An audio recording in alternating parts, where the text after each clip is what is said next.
জীবনে তো কম দাড়ি কাটলাম না, নামাজ ছাড়লাম না, বেপরদায় চললাম না। আয় আল্লাহ, কত গুনাহ করে করে জীবন কাটায় দিলাম। মোবাইলের গুনাহ, হাতের গুনাহ, চোখের গুনাহ জীবনে করেছি। দুনিয়ার মা বাবা ভাই বোন কেউ জানে না আমি কত বড় গুনাহগার। আমার মায়ে যদি আমার গুনার খবর জানতো,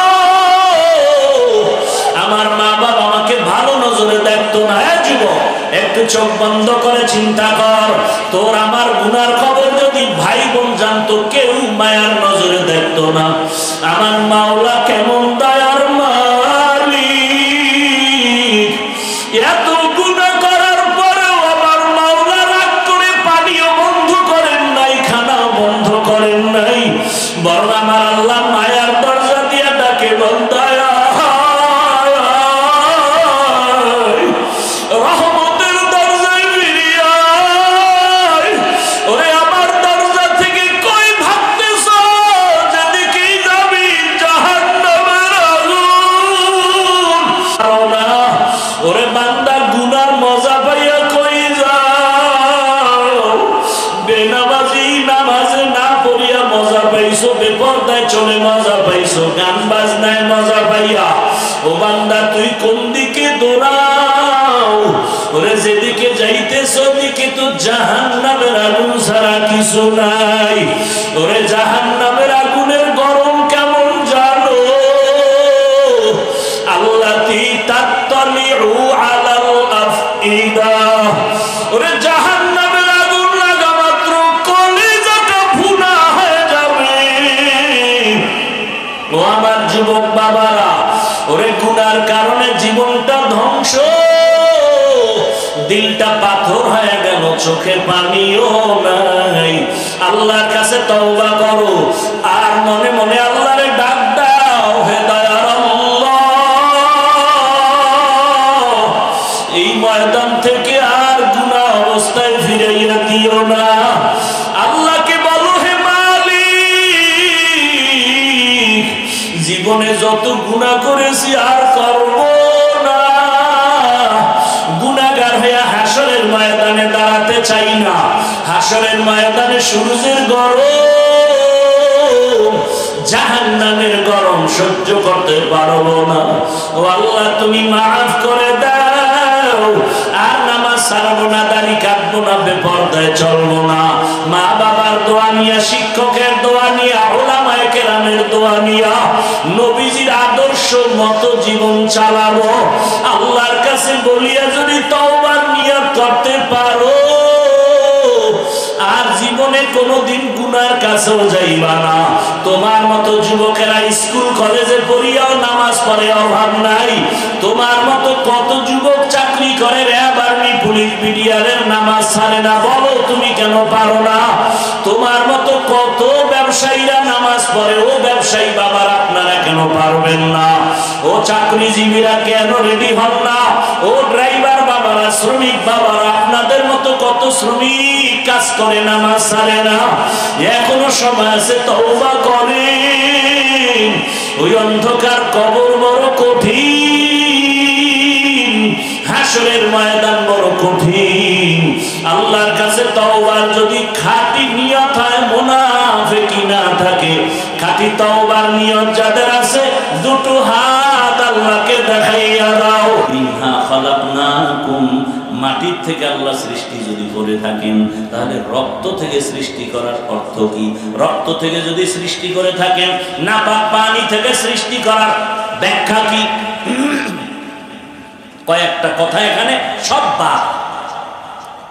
শুধু এতটুকু জানবো, আল্লাহ এত কিছু বইলা কি বুঝাইতে চান? আল্লাহ বুঝাইতে চান, মিনহা খালাকনাকুম, এই মাটির মানুষ, মাটির মতো হইয়া চল, আগুনের মতো বাহাদুরি দেখাইস না। মাটির গুণ কি কয়? নরম। গরম ভাব দেখাও কেন? মাটির গুণ নরম। মাটির থেকে তোমাকে বানানো হয়েছে, তুমি মাটির মতো নরম হয়ে চলো, মাটির মতো নরম হয়ে চলো। এই এক ব্যাখ্যা। আর একটা হলো মাটির দিকে তাকায় দেখ, মাটির মধ্যে কত ধৈর্য, মাটির জমিন কত জুলুম হয় মাটির উপরে, এরপরও মাটি কারো সাথে রাগ করে কিছু বলে না। মাটির মানুষ ধৈর্য ধারণ করো, যে যা বলুক ধৈর্য ধারণ করো, কারো উপর আক্রমণ করিও না, নরম হইয়া চলো, আমি আল্লাহ তোমাকে বিনা হিসাবে জান্নাত দিয়ে দিব। মাটির মানুষ আমরা নরম হব, খালি গরম গরম গরম গরম আর গরম। আচ্ছা গরম হয় কেন? গরম হওয়ার কিছু পুঁজি আছে আলাদা। কি পুঁজি? মানুষ গরম হওয়ার এক কারণ হলো ক্ষমতার গরম। গরম আছে না নেই? পুলিশের চাকরি করে, এটা একটা চাকরি, কিন্তু দেখবেন পুলিশের সাথে হুদা ওর কোনো সরকারি চাকরি নেই, পুলিশের লাগে একটু ঘুরে, আইরে পাওয়া, বাপের নাম নাই সাংগাজির বে, ওর ভাবার আরো বেশি। এটারে কি কয়, ফরমা না কি জানি কয়, হ্যাঁ? আরে বাপরে বাপ, কঠিন পাওয়া। আল্লাহ হেদায়েত দান করেন। নাই খবর জানেন, রাস্তাঘাটে চলি আমরা, আল্লাহ হেদায়েত দান করেন। তো ক্ষমতার একটা গরম আছে না নাই? নমরুদ গরম, কেমন গরম, আল্লাহরে মেরে ফেলব, আমি রেডি। আল্লাহ কে আয় ওয়ামাকারু ওয়ামাকারাল্লাহ ওয়াল্লাহু খায়রুল মাকিরিন।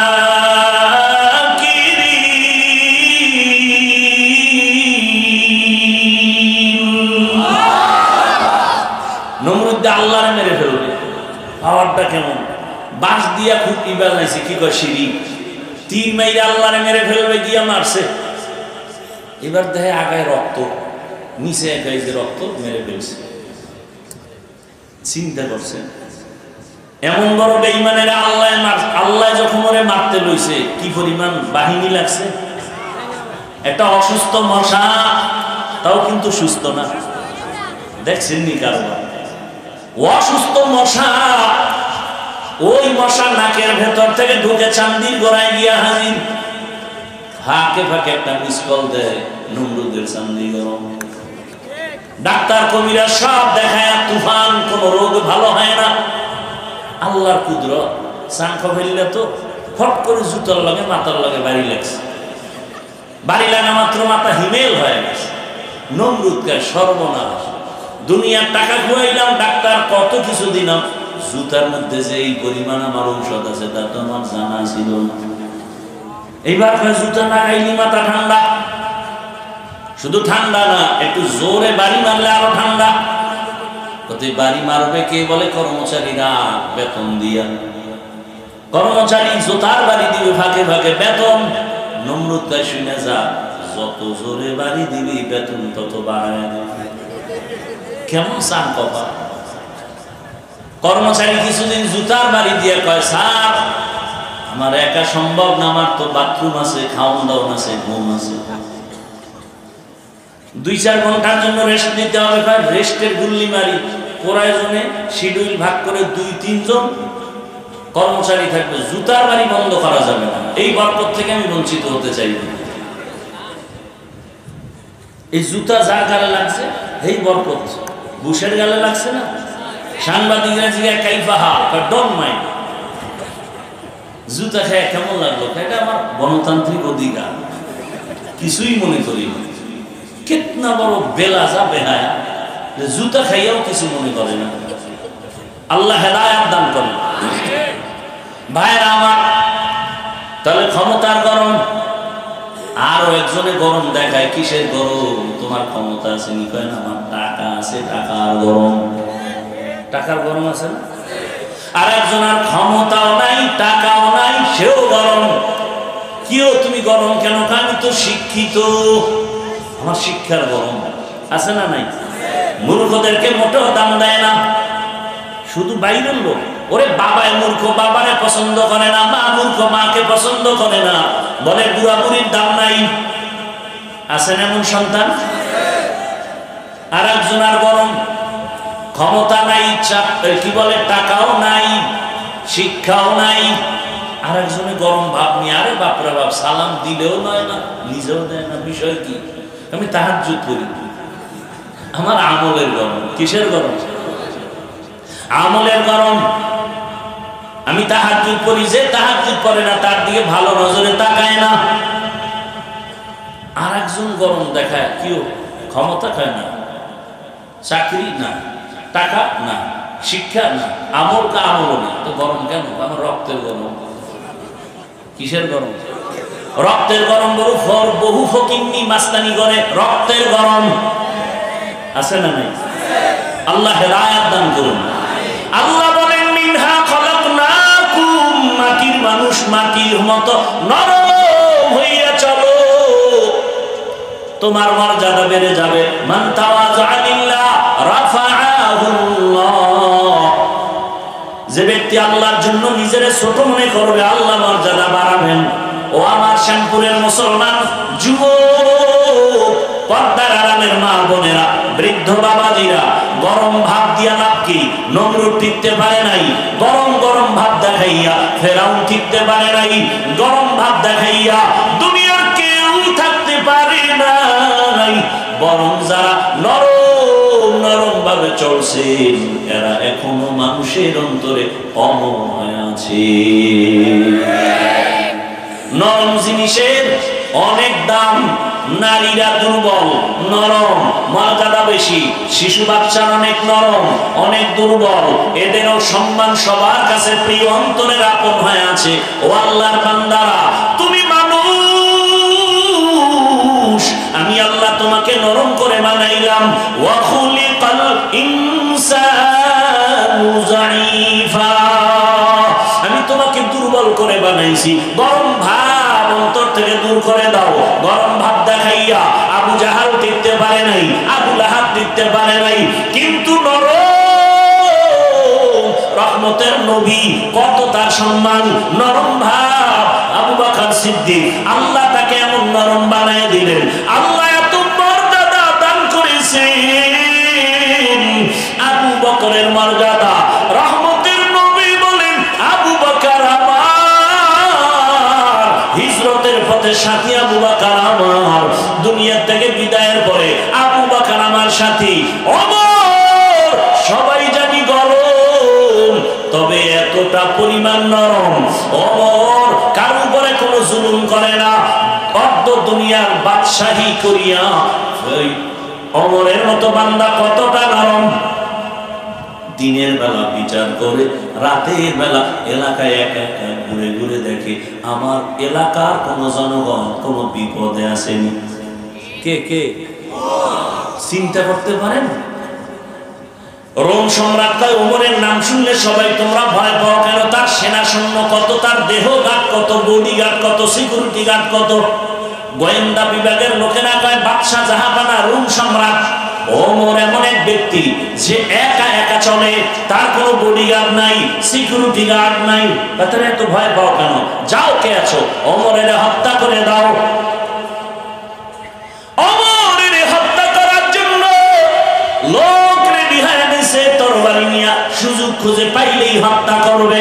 আল্লাহ কয়, আমি যাকে হেফাজত করবো কেউ তার ক্ষতি করতে পারবে না, বড় ক্ষতি করতে গেলে সে ক্ষতির মধ্যে পড়ে যাবে। ওমরের মারবে কেমনি? দেখতেই ভয়। খবর শুনছে ওমর একা একা একটা জঙ্গলের পাহাড়ের পাশে খালি ময়দানে ডান হাতের বালিশ বানাইয়া ওমর ঘুমায়। এইবার শত্রু বাহিনী চিন্তা করলে এই সুযোগ হাতছাড়া করা যায় না। সামনে গেছে, গিয়া দেখে ঠিকই পাহাড়ের পাশে একটা লোক ঘুমায় আছে, অনেক উঁচু লম্বা, ঘুমাইতে আসি। ও তরবারিটা নিয়া এক কদম সামনে যায়, আবার দাঁড়ায়, কেমন যেন হৃৎপিণ্ড কাঁপতেছে।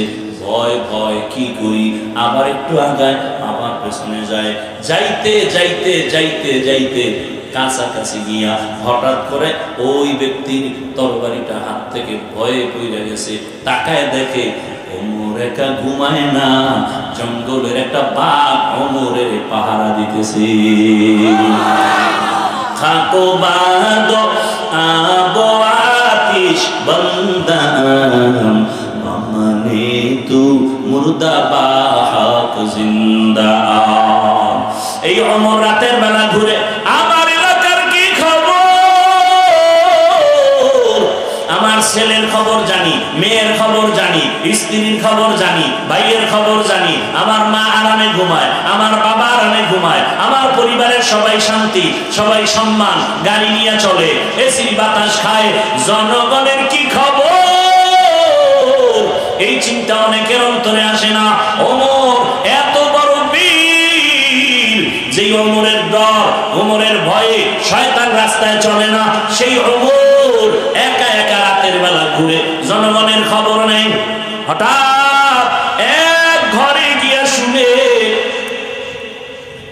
মেয়েদের কণ্ঠের আওয়াজ। ওমর চুপ, দূরে দাঁড়ায় চুপ করে শুনতেছে কিসের আওয়াজ। হঠাৎ করে শুনে মা তার মেয়েকে বলে, বাজারে দুধ বিক্রি করতে নিবি, গাভীর দুধ, পানি বেশি দিয়ে নিবি। মেয়ে বলে, মা তুমি বলো কি, দেশের বাদশা ওমর খলিফাতুল মুসলিমিন যদি জানে কল্লা ফেলে দিবে। এইবার মা ডাক দিয়ে কয়, ওমর তো দেখবে না, এত ভয় কেন? ওমর কই? ঘরের কিনারায় নিরাপদে দাঁড়ানো। মেয়ে ডাক দিয়ে কয়, মা তুমি জানো না, ওমর যদিও জানবে না, তবে আমার আল্লাহ তো দেখবে, আল্লাহকে ফাঁকি দেয়া যাবে না। মা কথা শুনে চুপ হয়ে গেল। ওমর চলে গেলেন। পরের দিন ওই মহিলা মেয়ে সহ ডাকলেন তার রাজপ্রাসাদে। মহিলা ভয় পেয়ে গেছে, ওমর ডাকছে, কি না জানি হয়ে গেল। লোক দিয়া দুজনকে ডেকে পাঠালেন। কাছে গিয়া ওমর সম্মানের সাথে বললেন, আম্মা জান, কোনো ভয় পাবেন না, আপনাকে আমি অনেক ধন্যবাদ পুরস্কার দেওয়ার জন্য ডাকছি। এই জমিনে আমি ওমরের যুগে এমন মেয়ে পাওয়া বড় কঠিন। আম্মা জান, আপনার কপাল বড় ধন্য। ও আম্মা জান, আপনি এমন একটা মেয়ে পেয়েছেন, আল্লাহর শুকর। আপনি ধন্য মা, ধন্য সন্তান। আপনি যদি রাজি হন, আমি ওমরের ছেলের জন্য আপনার মেয়েটাকে বিবাহের বন্ধনে নিতে চাই। এমন মেয়ে পাওয়া বড় কঠিন। আপনি যদি রাজি হন, আমি আপনার মেয়েটাকে আমার ছেলের জন্য বিবাহের বন্ধনে নিতে চাই। মা কি বলবে? না, মা বলবে আমার কপাল ঘুরে গেছে। আলহামদুলিল্লাহ, খলিফাতুল মুসলিমিন। মা খুশিতে কান্না করা শুরু করেছে, আমার কপাল, আজ খলিফাতুল মুসলিমিনের ছেলে আমার মেয়ে নিতেছে। আল্লাহ এমন কবুল করেছেন, ওই মেয়ের ধারায় পরবর্তীতে ওই মেয়ের ঘরে ঘরে জন্ম নিল জগৎ বিখ্যাত জমিনের এক তারকা আলেম, আল্লাহর বুজুর্গ ওমর ইবনে আব্দুল আজিজ। ওমর ইবনে আব্দুল আজিজের ইতিহাস বললে আরেক দিকে চলে যাবে। কেমন সন্তান? ওই মেয়ের ধারায়। এজন্য গাছ ভালো হলে ফল ভালো হবে। ও আমার যুবক বাবারা, আমি তো আপনাদের এতক্ষণ যত বয়ান শুনাইলাম, একবারও কিন্তু বলি না আপনারা স্কুলে তালা মেরে সব মাদ্রাসায় যান, সবাই হুজুর হয়ে যান বলেছি না। বরং আমি দেশে দেশে বলি, আমার যুবক বাবারা, আমার দেশে হুজুরের অভাব নাই, মাওলানার অভাব নাই, মুফতির অভাব নাই, মুহাদ্দিসের অভাব নাই। আমার দেশে এখন ডাক্তার আছে ঠিকই, কিন্তু আদর্শ ডাক্তারের অভাব, আদর্শ ইঞ্জিনিয়ারের অভাব, আদর্শবান ডিসিএসপির অভাব। আমার দেশের ডিসিএসপি যদি আদর্শবান হইতেন, 5 বেলার নামাজ পড়তেন, আমার দেশে কোরআনের বয়ান চলতে কোনো সুদখোরের অনুমতি নেওয়ার প্রয়োজন হতো না। অতএব আমি অনুরোধ করে বলি, ও আমার যুবক বাবা, দোয়া করে গেলাম, সবাই আমিন বলবে, কপাল খুলে যাবে। তুমি স্কুল কলেজে পড়ো, চাকরি করো, ব্যবসা করো, ডাক্তার হও, ইঞ্জিনিয়ার হও, প্রফেসর হও, ওসি হও, ডিসি হও, এসপি হও, মেম্বার চেয়ারম্যান এমপি হও, ব্যবসায়ী হও, চাকরিজীবী হও, তবে এক দাবি অনুরোধ, বেয়াদব হইও না রে বাবা। বলবা হাফিজ ভাই বেয়াদব হব না, তার মানেটা কি? বেয়াদব হবা না কথার ব্যাখ্যা হলো 3 জায়গায় বেয়াদবি করবা না। খোদার কসম, বেয়াদবি করলেই মরার আগে জীবন ধ্বংস, মরার পরে না আগে। 1 নাম্বার জায়গা মা বাবা। মা বাবার সাথে যদি বেয়াদবি করো আর মা বাবা যদি অসন্তুষ্ট হয়ে একটা নিঃশ্বাস ছেড়ে দেয়, তোর ধ্বংস শুরু। 2 নাম্বার জায়গা শিক্ষক। মা বাবা আমার জন্য দোয়া করেছে, মা বাবা আমার জন্য কান্না করেছেন, আল্লাহ আমাকে সম্মানের জায়গা দিয়েছেন, কিন্তু আমি যে আপনাদের সামনে বয়ান করি, এই বয়ান আমার মা শিখান নাই, আমার আব্বা শিখান নাই, আমাকে ধরে ধরে ধরে ধরে কোরআন হাদিসের বয়ান শিখাইছেন আমার উস্তাদ। তাহলে শিক্ষকের অবদান আছে না নাই?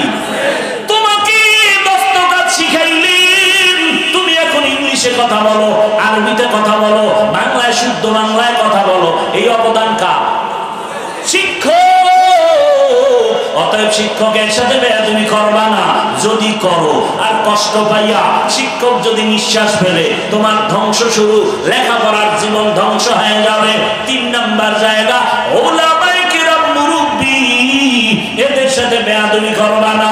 খবরদার, এদের সাথে যদি খারাপ আচরণ করো আর এরা কষ্ট পাইয়া যদি চোখের পানি ছেড়ে নিঃশ্বাস ফেলে দেয়, আল্লাহর কসম এই জমিনে তোমার ধ্বংস শুরু হয়ে যাবে।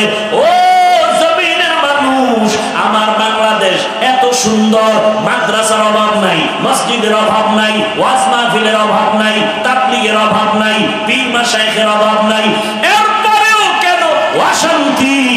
আলেমদের সাথে বেয়াদবি করার ফলাফল। অতএব অনুরোধ করি, ডাক্তার হও, বেয়াদব হইও না। হইলে কি তাসলিমা নাসরিনের মতো জুতা খায়া পালাতে হবে?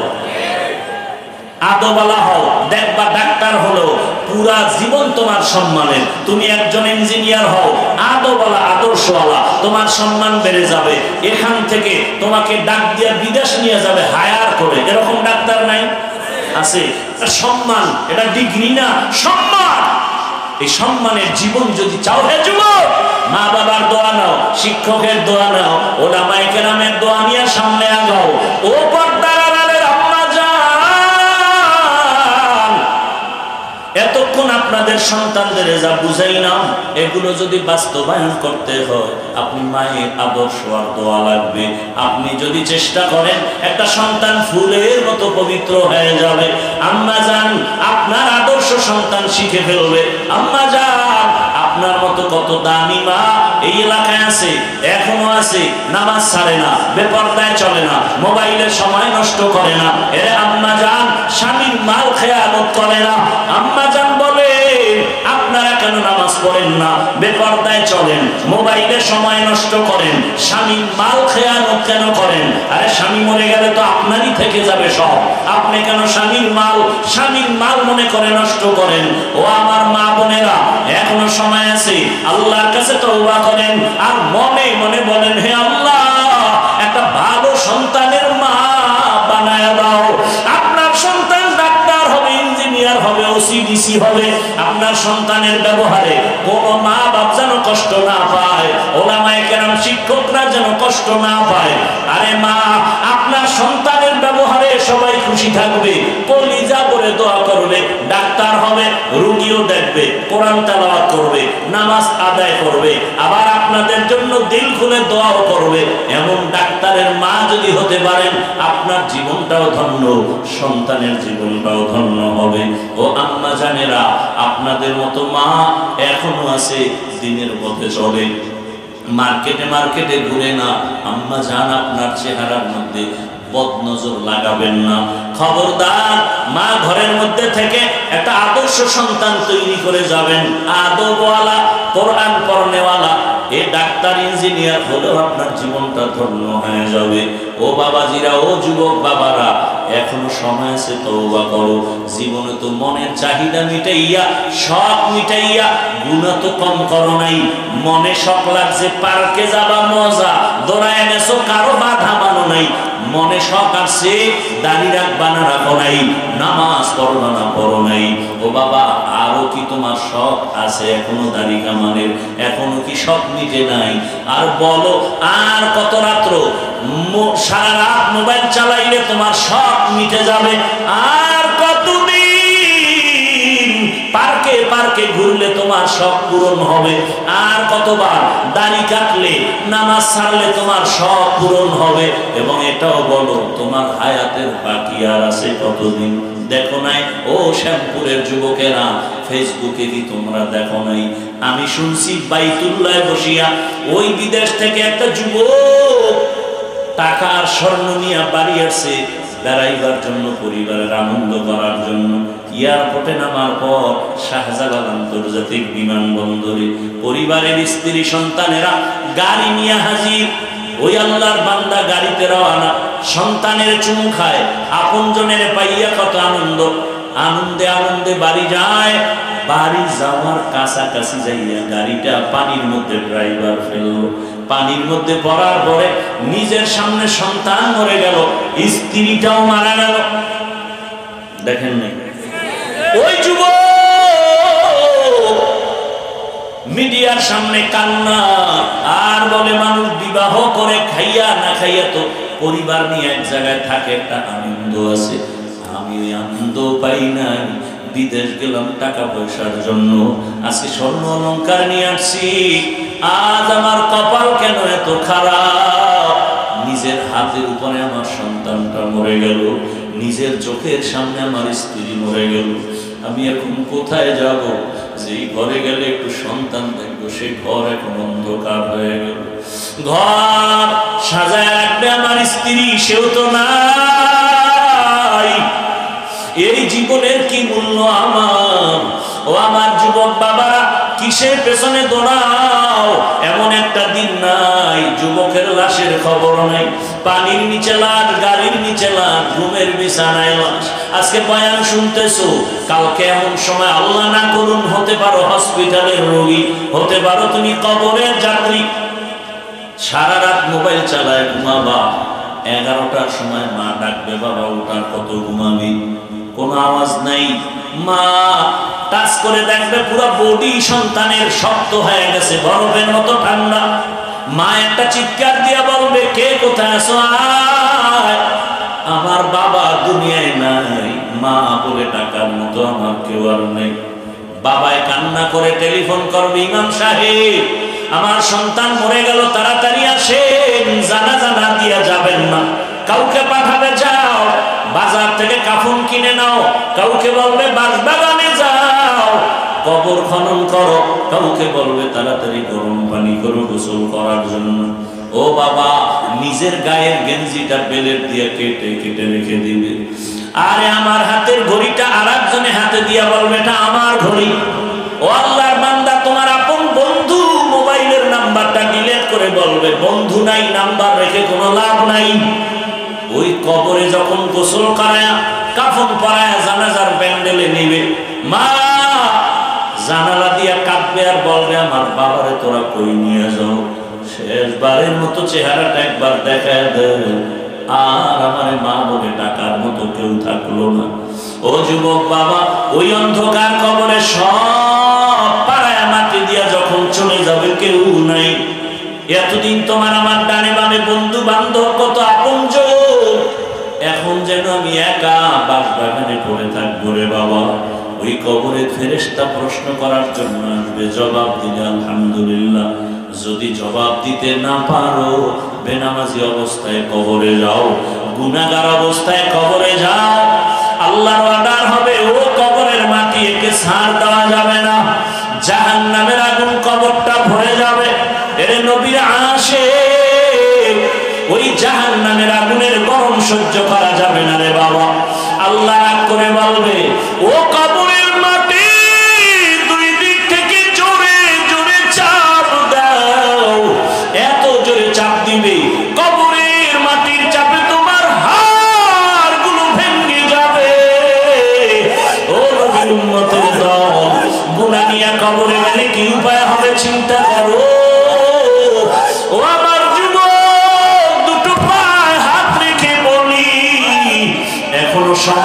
তওবা করো, মনে মনে আমার আল্লাহকে ডাকো আর বলো হে দয়ার মালিক,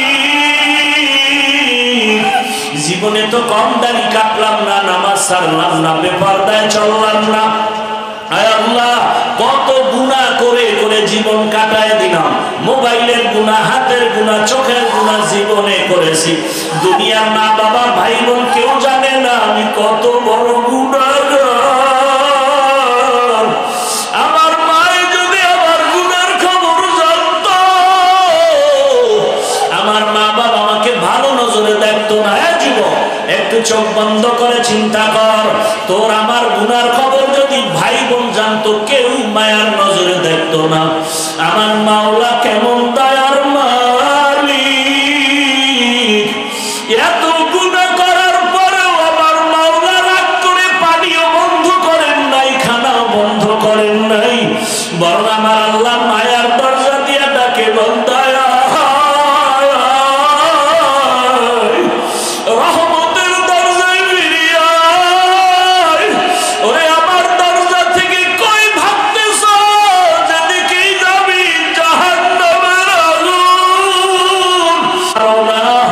ওরে বান্দা গুনার মজা পাইয়া কই যাও, বেনামাজি নামাজে না পড়িয়া মজা পাইছো, বেপরদায় চলে মজা পাইছো, গান বাজনায় মজা পাইয়া, ও বান্দা তুই কোন দিকে দৌড়াও?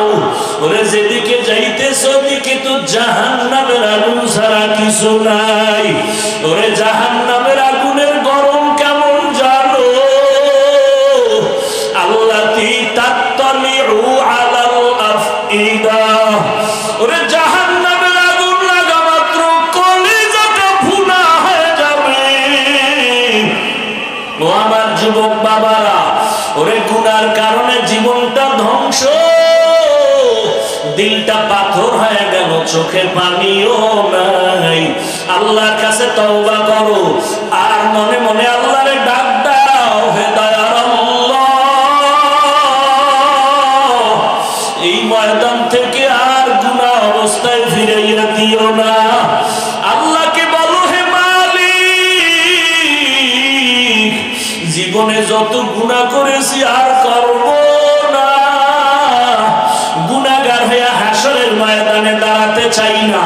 হাসরের ময়দানে সূর্যের গরম, জাহান্নামের গরম সহ্য করতে পারবো না। ও আল্লাহ, তুমি মাফ করে দাও। আর নামাজ ছাড়বো না, দাড়ি কাটবো না, বেপরদায় চলবো না। মা বাবার দোয়া নিয়া, শিক্ষকের দোয়া নিয়া, উলামায়ে কেরামের দোয়া নিয়া, নবীজির আদর্শ মতো জীবন চালাবো। আল্লাহর কাছে বলিয়া যদি তওবার নিয়ত করতে পারো, আর জীবনে কোনোদিন গুনার কাছেও যাইবা না। তোমার মতো যুবকেরা স্কুল কলেজে পড়িয়াও নামাজ পড়ে অভাব নাই। তোমার মতো কত যুবক চাকরি করে, র্যাব, আর্মি, পুলিশ, বিডিআরের নামাজ ছাড়ে না। বলো তুমি কেন পারো না? তোমার মতো কত ব্যবসায়ীরা নামাজ পড়ে, ও ব্যবসায়ী বাবার আপনারা কেন পারবেন না? ও চাকরিজীবীরা কেন রেডি হন না? ও ড্রাইভার বাবারা, শ্রমিক বাবারা, আপনাদের মতো কত শ্রমিক কাজ করে নামাজ ছাড়ে না। এখনো সময় আছে, তওবা করেন। ওই অন্ধকার কবর বড় কঠিন, হাসরের ময়দান বড় কঠিন। আল্লাহর কাছে তওবার যদি খাঁটি নিয়ত হয়, মুনাফিকি না থাকে, খাঁটি তওবার নিয়ত যাদের আছে, দুটো হাত আল্লাহকে দেখাইয়া দাও। আয় আল্লাহ, হাতগুলো কবুল করে নেন, তওবা কবুল করে নেন, তওবার উপরে মজবুত হইয়া চলার মতো তৌফিক দান করেন। আমিন। আলহামদুলিল্লাহি রাব্বিল আলামিন। والصلاة والسلام على سيد الأنبياء والمرسلين وعلى آله وأصحابه أجمعين. يا أرحم الراحمين، يا أرحم الراحمين، يا أرحم الراحمين. رب ارحمهما كما ربياني صغيرا. رب ارحمهما